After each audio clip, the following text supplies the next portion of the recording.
தாய் தமிழ் உறவுகளுக்கு வணக்கம். தாவேகாவில் குழப்பம்.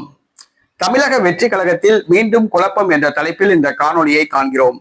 தாவேகாவுக்கும் குழப்பத்துக்கும் பஞ்சம் இருக்காது. தாவேகாவையும் குழப்பத்தையும் பிரிக்க முடியாது. ஏனென்று சொன்னால், தமிழக வெற்றி கழக வேட்பாளர் அதன் தலைவர் விஜய் அவர்களே வேட்புமனு தாக்கல் செய்யும் பொழுது அந்த வேட்புமனுக்களிலேயே குழப்பம் உண்டானது. குழம்பி போய் வேட்புமனுவை தாக்கல் செய்தார்.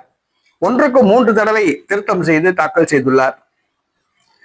ஒரு தொகுதியில் 51 வயது என்றும் மற்றொரு தொகுதியில் 54 வயது என்றும் மனு தாக்கல் செய்துள்ளார். ஆக தாவேகாவுக்கும் குழப்பத்துக்கும் பஞ்சம் இருக்காது.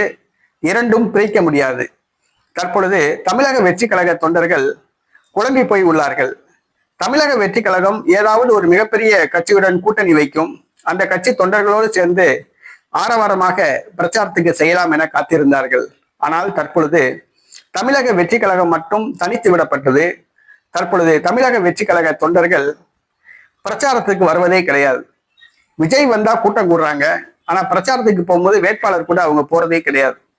அடுத்ததா தலைமையிலிருந்து ஒரு மிகப்பெரிய தொகை ஏதாவது தருவாங்க அப்படின்னு சொல்லி எதிர்பார்த்தாங்க தேர்தல் செலவுக்கு. ஆனால் தலைமை கண்டுகொள்ளவில்லை. ஆக தமிழக வெற்றி கழக வேட்பாளர்கள் பாத்தீங்கன்னா கடைசியில 2 வேட்பாளர்கள் வேட்புமனுவே தாக்கல் பண்ணாம ஓடிட்டாங்க.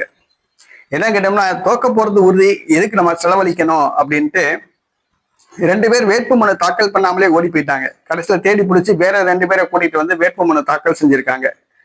அடுத்தது மதுரை தெற்கு தொகுதியில பாத்தீங்கன்னா ஒரு வேட்பாளர் அறிவிச்சு வேட்புமனு தாக்கல் செய்து பிரச்சாரம்லாம் ஆரம்பிச்சிட்டாப்ல. திடீர்னு வேட்பாளரை மாத்துறாங்க. என்னன்னு கேட்டா அவர் ஜூனியரா சீனியர் வேட்பாளர் அப்படின்ட்டு கட்சியில சீனியர் இருக்காரு, அவரு கொடுப்போம் சரி அவரை மாத்திருக்காங்க. ஆக தமிழக வெற்றி கழகத்தில் குழப்பமோ குழப்பம். அது தமிழக வெற்றி கழகம் எப்படி தேர்தலை சந்திக்க போகுதுன்னு தெரியல. அடுத்தது அவங்க பிரச்சாரம் ஷெட்யூல் ப்ரிப்பேர் பண்ணணும். வேட்பாளர் எந்தெந்த தொகுதி ஏரியாவில் போய் பிரச்சாரம் பண்ண போறாரு. அடுத்தது அவங்க பூத் ஏஜென்ட் போடணும்.